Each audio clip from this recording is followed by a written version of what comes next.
Good morning everyone. You all are cordially welcome to my channel Lakshmikanta Competitive Classes. I hope you all are doing well and आज के NCERT series में we will discuss fourth chapter of Geography NCERT of class 7th, that is air. देखिए हमारी अर्थ के surrounding में एक huge blanket है या एक लेयर है एयर की, हवा की, जिसको एटमॉस्फेयर बोलते हैं। एंड जितने भी लिविंग बीइंग्स अर्थ पे रहते हैं सब इसी एटमॉस्फेयर पे अपने सर्वाइवल के लिए डिपेंड है। बिकॉज ये एटमॉस्फेयर ही हमें ब्रीदिंग के लिए एयर प्रोवाइड करता है एंड हमें सन की हार्मफुल रेज से प्रोटेक्ट करता है। ठीक है, तो ये एटमॉस्फेयर एक मास है एयर का जो कि हमारी अर्थ पे टेम्परेचर को मेंटेन करके रखता है एंड यहाँ के एनवायरनमेंट को लिवेबल बनाता है। मीन्स हमारे प्लेनेट अर्थ पे लाइफ को पॉसिबल करता है। क्लियर? नेक्स्ट है कॉम्पोजिशन ऑफ द एटमॉस्फेयर, कि हमारी अर्थ को जिस एयर मास ने सराउंड किया है उसमें एक्चुअली है क्या क्या। तो देखिए ये एटमॉस्फेयर जो है एक्चुअली गैसेस का मिक्सचर है। इसमें नंबर ऑफ गैसेस इंक्लूड है जिसमें सबसे ज्यादा नाइट्रोजन एंड ऑक्सीजन, ये दो मेजॉरिटी गैसेस हैं। एंड नाइट्रोजन की कॉन्स्टिट्यूएंसी सबसे ज्यादा है 78% एंड ऑक्सीजन कितनी है 21%। ठीक है, तो 99% तो ये दोनों गैसेस ही हैं हमारे एटमॉस्फेयर में। इसके अलावा जो बाकी अदर गैसेस हैं जैसे carbon dioxide, helium, ozone, argon, hydrogen, ये सब कलेक्टिवली 1% पार्ट है हमारे एटमॉस्फेयर का। फिर इसके अलावा कुछ छोटे छोटे टाइनी डस्ट पार्टिकल्स होते हैं हमारे एटमॉस्फेयर में। ठीक है, तो इन सब गैसेस का और टाइनी डस्ट पार्टिकल्स का जो मिक्सचर है या इनसे बना जो एयर मास है that is called atmosphere. Fine. फिर नेक्स्ट देखिए नाइट्रोजन गैस की अगर बात करें तो मोस्ट प्लेंटीफुल गैस होती है ये एयर में एंड ये प्लांट्स के सर्वाइवल के लिए एक नेसेसरी गैस है।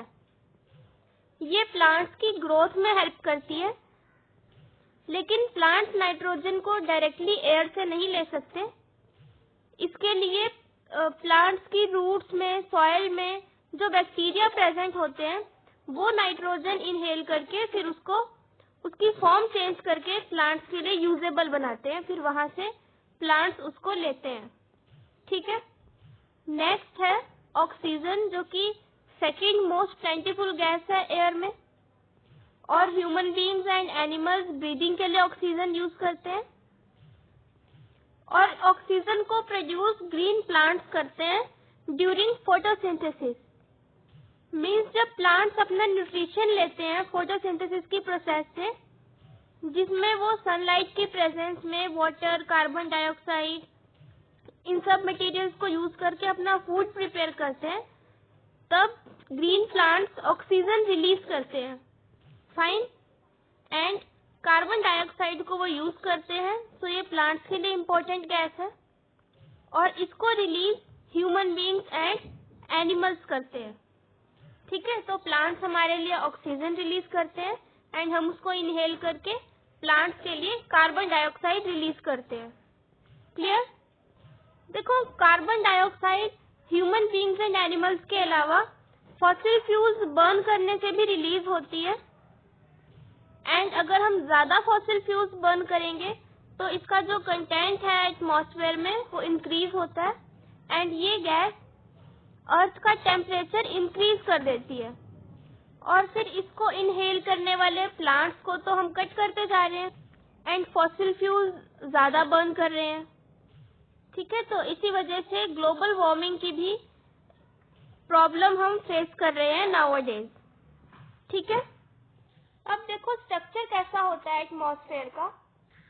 तो स्ट्रक्चरली एटमॉस्फेयर में 5 लेयर्स है और अर्थ के सरफेस से अगर स्टार्ट करें तो सबसे पहली लेयर जो है दैट इज ट्रोपोस्फेयर, फिर उसके बाद स्ट्रेटोस्फेयर है, फिर मेसोस्फेयर, देन थर्मोस्फेयर एंड उसके बाद एक्सोस्फेयर। ठीक है, तो बीच में अर्थ है एंड उसके सराउंडिंग ये 5 लेयर्स है एटमॉस्फेयर की। अब देखो ये अनदर डायग्राम है स्ट्रक्चर ऑफ एटमॉस्फेयर का, जिसमें अर्थ सरफेस से स्टार्ट करके सबसे पहले ट्रोपोस्फेयर है, फिर उसके बाद सेकंड लेयर स्टार्ट होती है स्ट्रेटोस्फेयर एंड अपवर्ड जाएंगे इसमें, फिर मेसोस्फेयर, थर्मोस्फेयर एंड एक्सोस्फेयर। अब देखो जो फर्स्ट लेयर है ट्रोपोस्फेयर, ये मोस्ट इम्पॉर्टेंट लेयर है एटमॉस्फेयर की एंड इसकी हाइट 13 किलोमीटर है। एवरेज हाइट जो है that is 13 kilometre from the surface of earth. और जो एयर हम ब्रीदिंग के लिए इनहेल करते हैं वो इसी लेयर में है एंड जितने भी वेदर फिनोमिना होते हैं, रेनफॉल, फॉग, हेलस्टॉर्म, सब इसी लेयर में होते हैं, जो कि सबसे नीचे वाली लेयर है। ठीक है, फिर नेक्स्ट स्ट्रेटोस्फेयर है जो कि ट्रोपोस्फेयर के ऊपर वाली लेयर है। ठीक है, एंड ये जो 50 किलोमीटर हाइट की लेयर है, ये क्लाउड्स इसमें नहीं होते एंड किसी भी तरह के वेदर फिनोमिना से ये फ्री होती है, जिस वजह से ये एक आइडियल लेयर है फॉर फ्लाइंग एरोप्लेन्स, क्योंकि यहाँ पे जो कंडीशंस है बिल्कुल क्लियर रहती हैं, ना यहाँ पे कोई क्लाउड है, ना यहाँ पे कोई वेदर फिनोमिना चेंजेस होते हैं, इसलिए एरोप्लेन्स इस लेयर में फ्लाई होते हैं। ठीक है, and another important feature stratosphere का ये है कि इसी लेयर में ओजोन गैस भी है।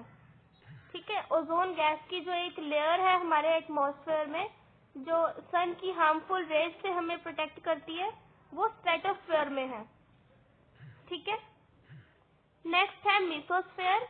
ये थर्ड लेयर है एटमॉस्फेयर की, starting from the surface and stratosphere के जस्ट अबव ये है एंड एक्सटेंड करती है at the height of up to the height of 80 kilometre. Fine. इसके अलावा देखो जो मीटियोर्स होते हैं जो अर्थ के एटमॉस्फेयर में एंटर करते हैं, तो मेसोस्फेयर में इस लेयर में वो एंटर करने के बाद बर्न हो जाते हैं। ठीक है, तो कई बार जो बर्निंग मीटियोर्स गिरते हैं अर्थ पे, वो बर्न मेसोस्फेयर में होते हैं। फिर नेक्स्ट फोर्थ लेयर है थर्मोस्फेयर। देखो ये जो लेयर है, इसमें जैसे जैसे हाइट इंक्रीज होती है वैसे ही टेम्परेचर भी अकॉर्डिंगली बहुत ही तेजी से इसमें बढ़ता है, इंक्रीज होता है। ठीक है, एंड एक आयोनोस्फेयर जिसमें आयंस का कंसंट्रेशन होता है, वो भी इसी लेयर का एक पार्ट है एंड एक्सटेंशन इस लेयर की 400 किलोमीटर तक है। ठीक है, और आयंस की प्रेजेंस की वजह से ही ये जो लेयर है ये रेडियो ट्रांसमिशन में भी हेल्प करती है एंड अर्थ से जो रेडियो वेव्स ट्रांसमिट होते हैं वो इस लेयर से रिफ्लेक्ट होने के बाद वापस अर्थ पे आ जाते हैं। ठीक है, फिर नेक्स्ट देखो जो सबसे अपर मोस्ट लेयर है एटमॉस्फेयर की, वो है एक्सोस्फेयर। और इस लेयर में बहुत ही थिन एयर होती है, क्योंकि यहाँ पे लाइट गैसेस की प्रेजेंस होती है जैसे हीलियम, हाइड्रोजन, और ये गैसेस इस लेयर में फ्लोट करती हैं क्योंकि ये बहुत हल्की होती है। एंड फिर ऊपर कहाँ तक इसका एक्सटेंट है ये थोड़ा मेजरमेंट से अभी बाहर है, लेकिन फर्दर जहाँ तक भी एटमॉस्फेयर का हमारा एक्सटेंट है वहाँ तक ये एक्सोस्फेयर की हाइट होगी। ठीक है,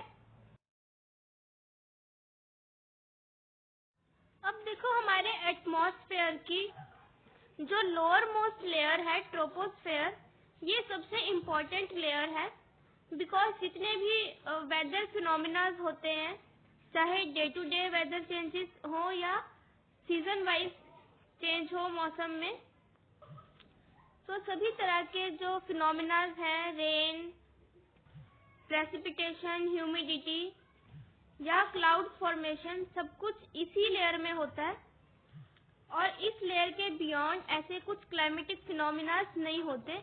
यहाँ पे ना क्लाउड्स होते हैं, ना कोई अदर फिनोमिना ऑफ क्लाइमेट और वेदर। तो ये सब इसी एक लेयर ट्रोपोस्फेयर में होते हैं। ठीक है, अब देखो we will discuss about the weather and climate. ये दोनों ही जो टर्म्स हैं मौसम से रिलेटेड हैं, लेकिन इनमें डिफरेंस क्या है कि देखो वेदर का मतलब तो मौसम है जो डे टू डे चेंज होता है, लेकिन क्लाइमेट को हिंदी में जलवायु बोलते हैं। ठीक है, ये भी एक तरह का मौसम ही है, लेकिन डे टू डे चेंज नहीं होता, जबकि वेदर जो है वो रोज चेंज होता है। मीन्स आज अगर सनी डे है तो कल को बारिश भी हो सकती है। तो ये जो फिनोमिनाज हैं जो डे टू डे चेंज हो रहे हैं, these are called weather. And अगर हम ओवरऑल इंडिया के मौसम की बात करें तो कैसा मौसम है हमारा, मॉनसून टाइप का मौसम है इंडिया में, और इस एक एवरेज को मॉनसून टाइप ऑफ क्लाइमेट को हम क्लाइमेट कहेंगे कि इंडिया का जो क्लाइमेट है वो मॉनसून टाइप ऑफ क्लाइमेट है। ठीक है, वहां पे हम वेदर वर्ड यूज नहीं करेंगे। एंड अगर हम आज के मौसम की बात कर रहे हैं then it means that we are talking about weather. ठीक है, तो वेदर जो है ये सिर्फ डे टू डे ही नहीं, आर टू आर की जो कंडीशंस होती है एटमॉस्फेयर की, उसको डिनोट करता है। ठीक है, तो वेदर का मतलब अभी प्रेजेंटली जो एटमॉस्फेयर में कंडीशंस हैं, जैसे टेम्परेचर कितना है, प्रेशर कितना है, ह्यूमिडिटी की क्या कंडीशन है, कितनी ह्यूमिडिटी है एटमॉस्फेयर में, एंड विंड्स की क्या स्पीड है, क्लाउडी है या सनी है। तो इन सब एटमॉस्फेरिक कंडीशंस को वेदर बोलते हैं, जो कि किसी पर्टिकुलर प्लेस की और उस पर्टिकुलर टाइम की ये कंडीशंस होती हैं।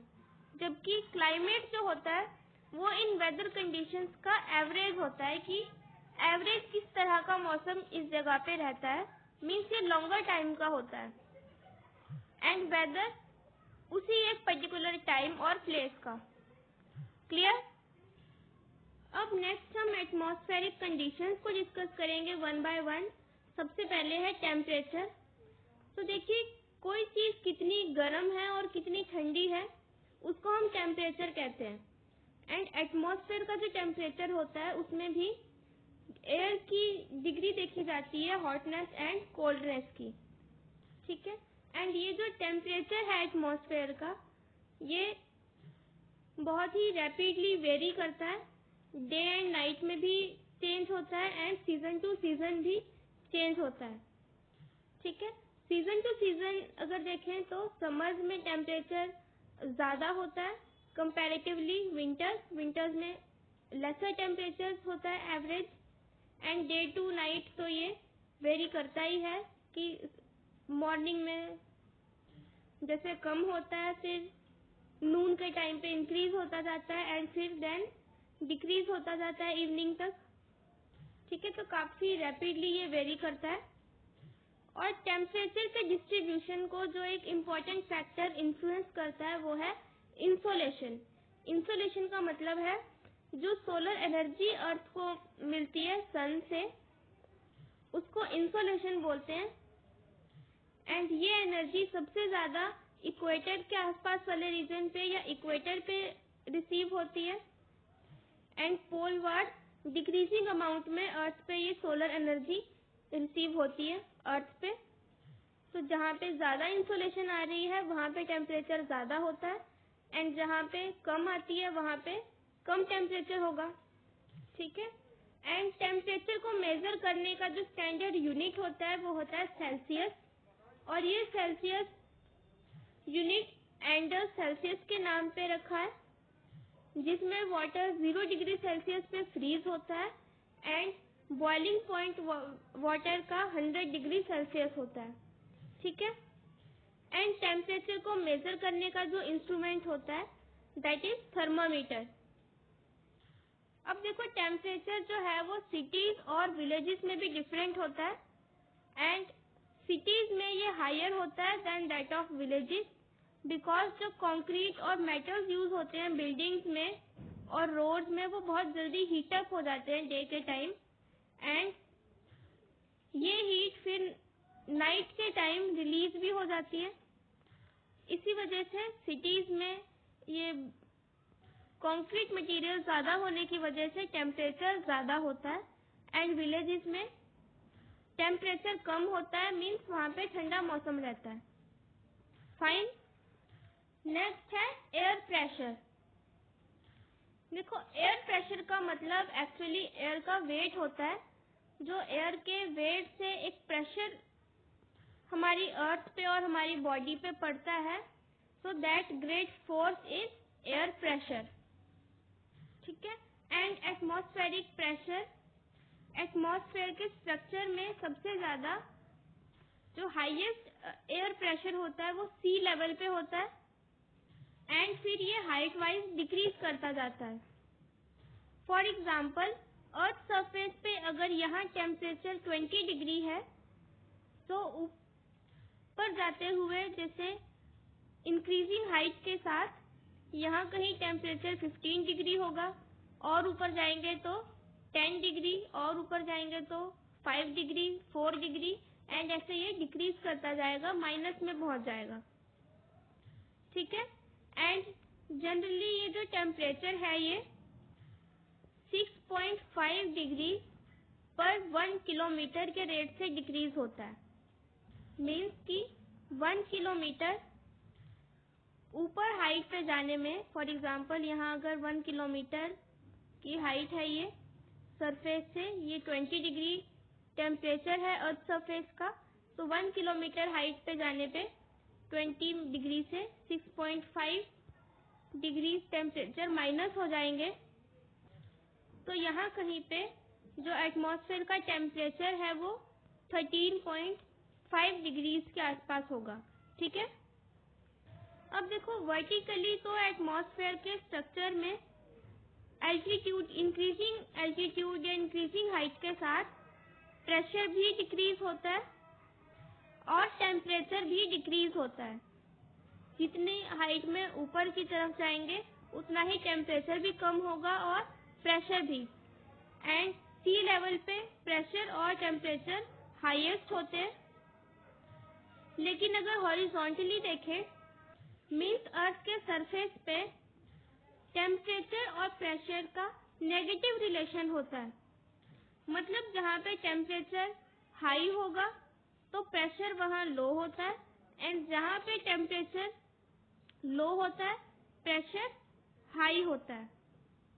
ठीक है। तो इनका इनवर्स रिलेशनशिप होता है, बिकॉज जितना टेम्परेचर हाई होगा उतना ही वहाँ पे हवा का जो वेट है वो कम होता है, तो प्रेशर लो होगा, एंड टेम्परेचर जहाँ पे लो होता है तो हवा वहाँ पे थोड़ी हैवी होती है, तो इसलिए प्रेशर हाई होता है। ठीक है।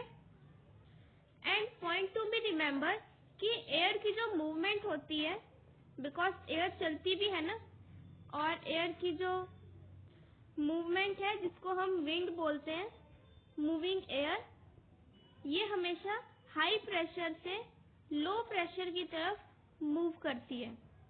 मीन्स जहाँ पे हाई प्रेशर होगा वहां से एयर आती है या विंड आती है एंड लो प्रेशर एरियाज की तरफ जाती है। ठीक है।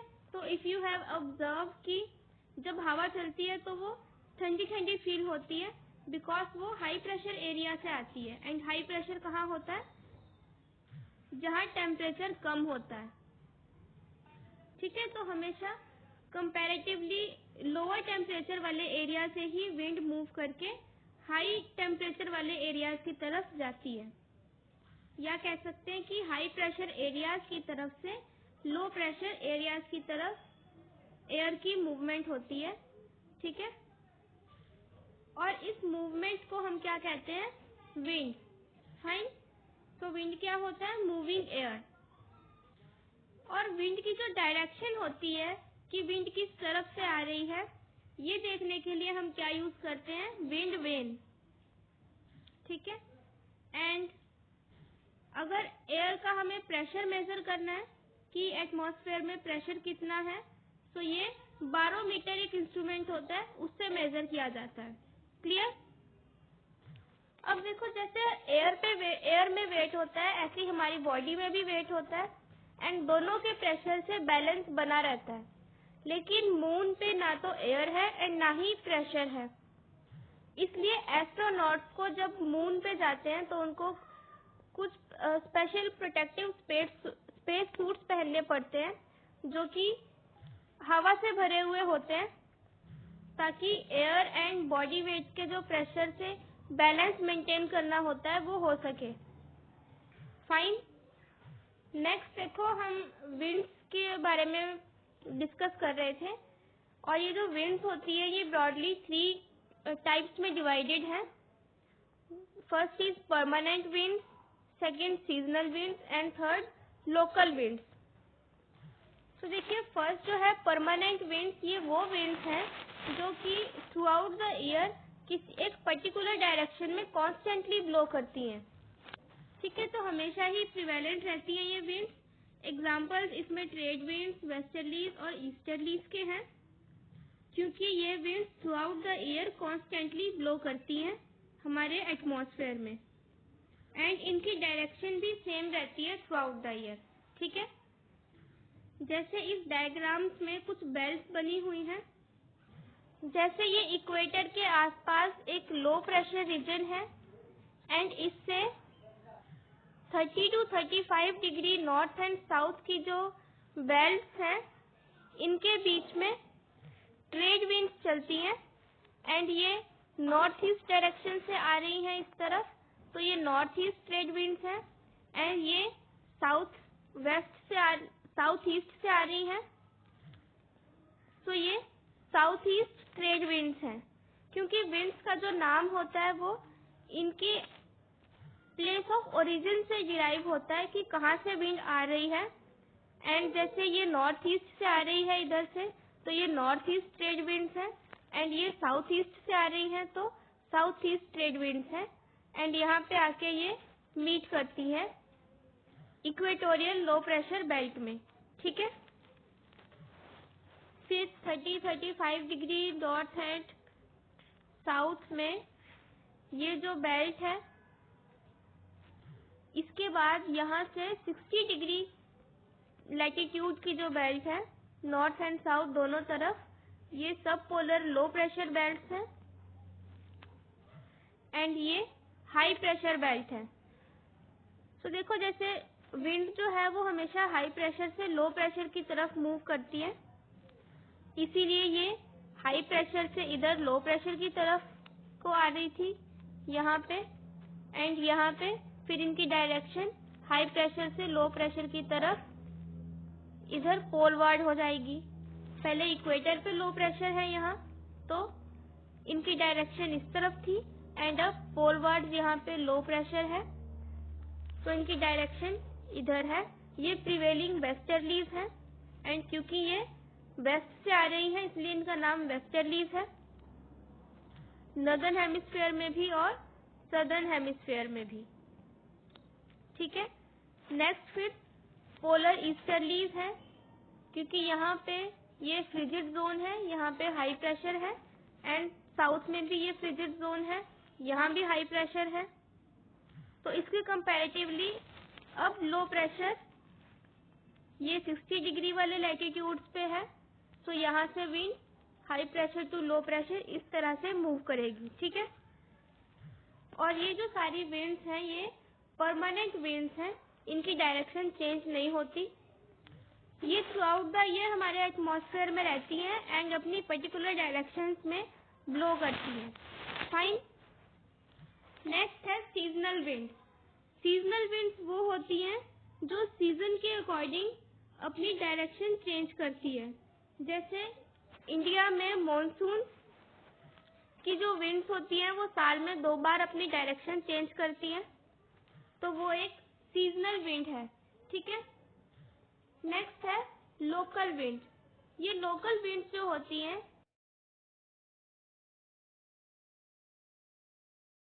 ये किसी एक पर्टिकुलर स्मॉल रीजन की और किसी पर्टिकुलर टाइम पे चलने वाली विंड्स होती हैं। जैसे कोस्टल एरियाज में लैंड एंड सी ब्रिजेस चलती हैं, तो वो वहाँ की लोकल विंड्स हैं, एंड नॉर्दर्न इंडिया में जो प्लेन्स हैं, नॉर्थ इंडिया के ग्रेट प्लेन्स, वहाँ पे समर्स के टाइम एक बहुत ही हॉट विंड चलती है जिसको लू बोलते हैं। तो लू नॉर्थ इंडिया की एक लोकल विंड है। फाइन। नेक्स्ट है मॉइस्चर या ह्यूमिडिटी। ये अनदर इम्पॉर्टेंट एटमॉस्फेरिक कंडीशन है वेदर की। तो देखिए ह्यूमिडिटी जो होती है ये एक्चुअली मॉइस्चर कंटेंट होता है कि एयर में मॉइस्चर कितना है या वाटर वेपर्स कितने हैं। ठीक है। तो जब इवेपोरेशन होती है तो डिफरेंट वाटर बॉडीज से पानी इवेपोरेट होके एटमॉस्फेयर में जाता है वाटर वेपर की फॉर्म में। तो इन्हीं के कंटेंट को ह्यूमिडिटी कहते हैं। क्लियर कि नमी कितनी है हवा में। अब देखो जब air full of water vapour होती है, बहुत ज्यादा वाटर वेपर्स होते हैं एटमॉस्फेयर में, तब ह्यूमिड डे होता है एंड एयर और ज्यादा वार्मर हो जाती है और उसकी वाटर वेपर को होल्ड करने की कैपेसिटी भी बढ़ जाती है। ठीक है। एंड इसी वजह से जब ह्यूमिड डेज होते हैं, बहुत ज्यादा नमी वाले जो दिन होते हैं गर्मियों में, तब क्लोथ्स को सूखने में भी ज्यादा टाइम लगता है बिकॉज फिर पानी जल्दी से इवेपोरेट नहीं होता एंड इसीलिए स्वेट भी बॉडी से रिलीज नहीं होता, जिस वजह से गर्मी ज्यादा लगती है।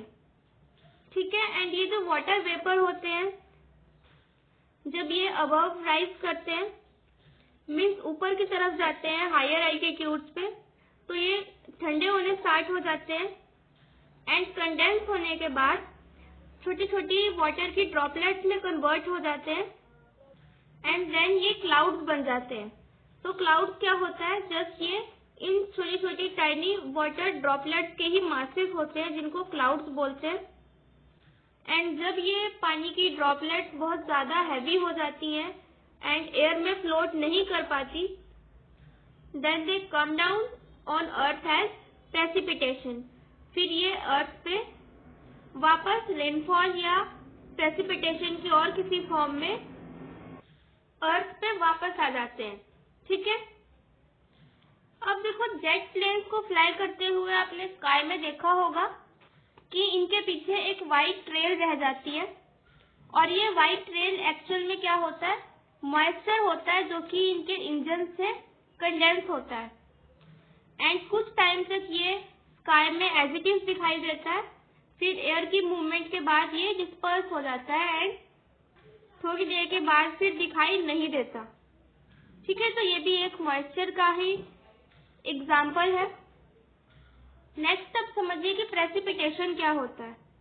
तो देखिए जो वाटर वेपर इवेपोरेट हुआ होता है कंडेंसेशन के बाद जब वो वापस अर्थ पे गिरता है, दैट इज कॉल्ड प्रेसिपिटेशन। अब ये प्रेसिपिटेशन किसी भी फॉर्म में हो सकती है। अब जैसे लिक्विड फॉर्म में अगर पानी वापस अर्थ पे आता है तो उसको रेन बोलते हैं एंड स्नो की फॉर्म में अगर आता है तो स्नोफॉल कहते हैं और कलेक्टिवली इन सबको हम कहते हैं प्रेसिपिटेशन। ठीक है। एंड रेनफॉल बहुत इम्पोर्टेंट होती है प्लांट्स और एनिमल्स के सर्वाइवल के लिए बिकॉज ये अर्थ पे फ्रेश वाटर लेके आती है। ठीक है। एंड रेनफॉल अगर लेस होती है तो वाटर स्कार्सिटी एंड ड्रॉट की कंडीशंस हो जाती है। While on the other hand अगर ज्यादा रेनफॉल हो तो फ्लड आ जाते हैं। ठीक है। तो इनका अप्रोप्रिएट अमाउंट में क्वांटिटी में आना नेसेसरी होता है। रेनफॉल ज्यादा भी हार्मफुल होती है एंड कम भी।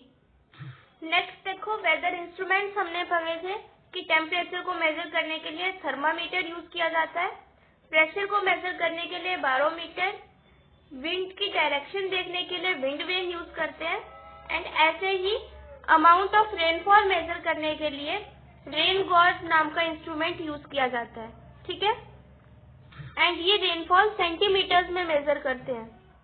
जैसे टेम्परेचर का यूनिट डिग्री सेल्सियस है, ऐसे ही रेन गॉज को सेंटीमीटर्स में मेजर करते हैं। विंड की तो direction north, south, east and west में ही देख ली जाती है एंड बैरोमीटर से जो एटमॉस्फेरिक प्रेशर मेजर करते हैं वो बार्स में मेजर किया जाता है। अब देखो, जैसे हमारी बॉडी में वेट होता है, ऐसे ही एयर का भी वेट होता है जिसको प्रेशर बोलते हैं। एंड अर्थ पे ये दोनों वेट होने की वजह से बैलेंस रहता है, बिकॉज एक दूसरे के काउंटर में एयर भी प्रेशर एक्सर्ट करती है एंड हमारा ह्यूमन बॉडी का वेट भी। लेकिन मून पे ये एटमॉस्फेरिक प्रेशर नहीं होता, जिस वजह से एस्ट्रोनॉट्स को स्पेशल टाइप के सूट्स पहन के जाना पड़ता है जिसमें हवा भरी हुई होती है, ताकि मून पे भी उनको वो प्रेशर मिल सके। ठीक है। अब देखो, प्रेसिपिटेशन की अदर फॉर्म्स कौन कौन सी हैं। एक तो रेनफॉल है, दूसरी स्नोफॉल, और इसके अलावा स्लीट और हेलस्टॉर्म की फॉर्म में भी प्रेसिपिटेशन होती है। ठीक है। एंड फिर रेनफॉल की अगर बात करें तो मैकेनिज्म के बेस पे रेनफॉल 3 तरह की होती है। एक तो साइक्लोनिक रेनफॉल होती है, जो साइक्लोन से होती है या साइक्लोनिक कंडीशंस में होती है। दूसरी ओरोग्राफिक रेनफॉल, या जिसको रिलीफ रेनफॉल भी कहते हैं। एंड तीसरी होती है कन्वेक्शनल रेनफॉल। फाइन। अब chapter is done. Now we will do the question answer. First question है, व्हाट इज एटमॉस्फेयर। तो एटमॉस्फेयर एक ह्यूज ब्लैंकेट है या लेयर है एयर की, जिसने अर्थ को सराउंड किया हुआ है। एंड ये डिफरेंट डिफरेंट गैसेस और डस्ट पार्टिकल्स का मिक्सचर है, और सारे लिविंग बीइंग्स हमारी अर्थ पे इसी एटमॉस्फेयर पे अपने सर्वाइवल के लिए डिपेंड करते हैं, बिकॉज ब्रीदिंग के लिए ये हमें एयर प्रोवाइड करता है एंड इसी के साथ साथ सन की हार्मफुल रेज से भी प्रोटेक्ट करता है। ठीक है।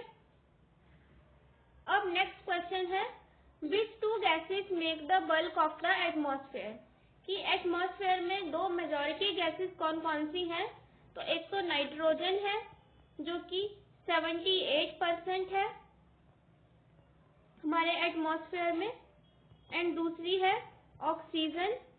एंड ऑक्सीजन की कॉन्स्टिट्यूएंसी हमारे एटमॉस्फेयर में 21% है, एंड ये दोनों गैसेस कलेक्टिवली 99% हमारे एटमॉस्फेयर का कवर करती हैं। ठीक है। Now third question is, which gas create green house effect in the atmosphere. कि कौन सी गैसेस ग्रीन हाउस इफेक्ट हमारे एटमॉस्फेयर में क्रिएट करती हैं। तो ग्रीन हाउस इफेक्ट समझने से पहले एक चीज जो समझनी जरूरी है वो ये है कि सन से जो इंसुलेशन आती है अर्थ सरफेस पे, वो जब अर्थ के सरफेस से स्ट्राइक करती है तो उसके बाद हीटअप होने के बाद टेरेस्ट्रियल रेडिएशन की फॉर्म में यही सन की रेडिएशन वापस एटमॉस्फेयर में रिफ्लेक्ट बैक हो जाती हैं। फाइन। अब कुछ गैसेस हमारे एटमॉस्फेयर में ऐसी होती है जो इस इंसुलेशन को अर्थ सरफेस में एब्जॉर्ब होने के बाद रिफ्लेक्ट होने से रोकती हैं। अगर ये रिफ्लेक्ट नहीं होगी तो अर्थ सरफेस का टेम्परेचर इंक्रीज हो जाएगा, और इसी जो टेम्परेचर का बढ़ना है उसको ग्रीन हाउस इफेक्ट बोलते हैं।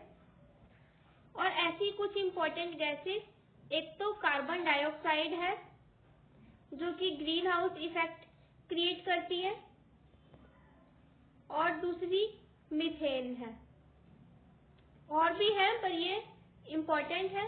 कार्बन डाइऑक्साइड से बहुत ज्यादा ग्रीन हाउस इफेक्ट क्रिएट होता है, एंड इसी वजह से nowadays we are facing the problem of global warming, क्योंकि अर्थ का जो सरफेस है वो ग्लोबली वार्म होता जा रहा है because of the increasing content of carbon dioxide.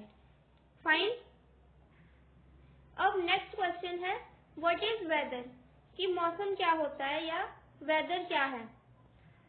तो देखिए, जो डे टू डे या even hour to hour conditions होती हैं एटमॉस्फेयर की, जैसे टेम्परेचर, एटमॉस्फेरिक प्रेशर, विंड की डायरेक्शन, तो ये सब को कलेक्टिवली हम क्या कहते हैं, वेदर। और ये day to day and even hour to hour भी चेंज होता है, दिन में कई बार मीन्स वेदर चेंज होता है। फाइन। नेक्स्ट है, name 3 types of rainfall. Rainfall की 3 टाइप्स कौन कौन सी हैं। तो देखिए मैकेनिज्म के बेस पे 3 तरह की रेनफॉल्स हमने पढ़ी थी। एक तो साइक्लोनिक रेनफॉल, दूसरी रिलीफ रेनफॉल या ओरोग्राफिक रेनफॉल, एंड थर्ड है कन्वेक्शनल रेनफॉल।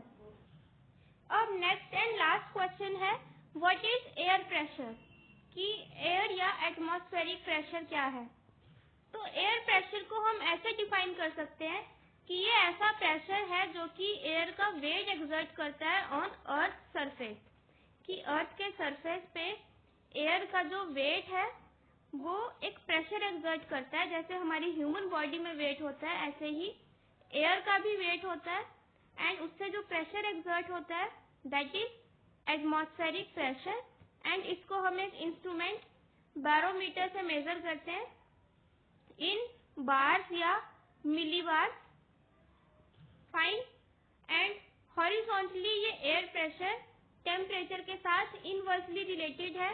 अगर टेम्परेचर ज्यादा होगा तो प्रेशर कम होता है, एंड टेम्परेचर अगर कम होगा तो प्रेशर ज्यादा होता है। Fine. Now quickly we will do tick the correct answer. First है which of the following gases protects us from harmful sun rays, कि सन की जो हार्मफुल अल्ट्रावायलेट रेडिएशंस होती हैं उनसे हमें कौन सी गैस प्रोटेक्ट करती है। तो इसका करेक्ट आंसर है ओजोन गैस। स्ट्रेटोस्फेयर जो एक लेयर है एटमॉस्फेयर की, वहां पे ये गैस होती है, इसकी एक लेयर होती है ओजोन गैस की जो हमें सन की हार्मफुल अल्ट्रावायलेट रेडिएशन से प्रोटेक्ट करती है। फाइन। नेक्स्ट क्वेश्चन है the most important layer of the atmosphere is, कि सबसे इम्पोर्टेंट लेयर कौन सी है एटमॉस्फेयर की। इसका आंसर है ट्रोपोस्फेयर, बिकॉज ये अर्थ के सरफेस के पास वाली लेयर है एंड फर्स्ट लेयर है एटमॉस्फेयर के स्ट्रक्चर की। और जितने भी वेदर फिनोमिना होते हैं सब इसी लेयर में होते हैं। क्लियर। नेक्स्ट है which of the following layers of the atmosphere is free from clouds. तो हमने पढ़ा था कि ट्रोपोस्फेयर के बाद जो स्ट्रेटोस्फेयर एक लेयर है वहां पे एरोप्लेन्स फ्लाई करते हैं बिकॉज वहां पे क्लाउड नहीं होते। तो इसका करेक्ट आंसर है स्ट्रेटोस्फेयर। क्लियर। नेक्स्ट है as we go up the layers of the atmosphere the pressure, क्या होता है प्रेशर का, जब हम अप जाते हैं लेयर्स में एटमॉस्फेयर की प्रेशर डिक्रीज होता है, क्योंकि जितना हायर एल्टीट्यूड्स पे जाएंगे प्रेशर डिक्रीज होता जाता है एंड टेम्परेचर भी डिक्रीज होता है। फाइन। नेक्स्ट है when precipitation comes down to the earth in the liquid form it is called. तो जब प्रेसिपिटेशन लिक्विड फॉर्म में आती है तो उसको हम क्या कहते हैं, रेनफॉल। फाइन। ऐसे ही स्नो की फॉर्म में अगर आए तो स्नोफॉल बोलते हैं, एंड जब ओलावृष्टि या ओले पड़ते हैं तो उसको हम क्या कहते हैं, हेल स्टॉर्म। फाइन। और किसी भी फॉर्म में वाटर वेपर्स का वापस अर्थ पे आना उसको हम क्या कहते हैं, प्रेसिपिटेशन। ठीक है। नेक्स्ट एक्सरसाइज है मैच द फॉलोइंग, जिसमें फर्स्ट है ट्रेड विंड्स। तो ट्रेड विंड्स जो होती हैं ये परमानेंट विंड्स होती हैं। ठीक है, क्योंकि ये ट्रेड विंड्स जो है थ्रू आउट द ईयर हमारे एटमॉस्फेयर में चलती हैं और अपनी पर्टिकुलर डायरेक्शंस में चलती हैं। ठीक है। नेक्स्ट है लू। लू जो है ये नॉर्थ इंडिया की एक लोकल विंड है जो हमारे नदर्न प्लेन्स में समर सीजन में चलती है जब बहुत ज्यादा गर्मी होती है। ठीक है। नेक्स्ट है मॉनसून। मॉनसून जो है ये सीजनल विंड है जो कि सीजन के अकॉर्डिंगली अपनी डायरेक्शन चेंज करती है एंड इंडिया में मॉनसून टाइप का ही क्लाइमेट है। फाइन। नेक्स्ट है विंड। विंड जो है ये मूविंग एयर को बोलते हैं, so we will match it with horizontal movement of air, क्योंकि हॉरिजॉन्टली जो मूवमेंट होती है एयर की उसी को हम क्या बोलते हैं, wind. Fine. Now that's it, the chapter is completed and I hope you understood all the concepts of the chapter. But still, if you have any query, you can ask in the comment section anytime. And if you enjoyed the video lecture, kindly share with your friends and subscribe to the Lakshmikanta competitive classes. and also please press on the bell icon to get the notifications of my videos. First of all, thank you so much and best wishes to all. Take care. Bye bye.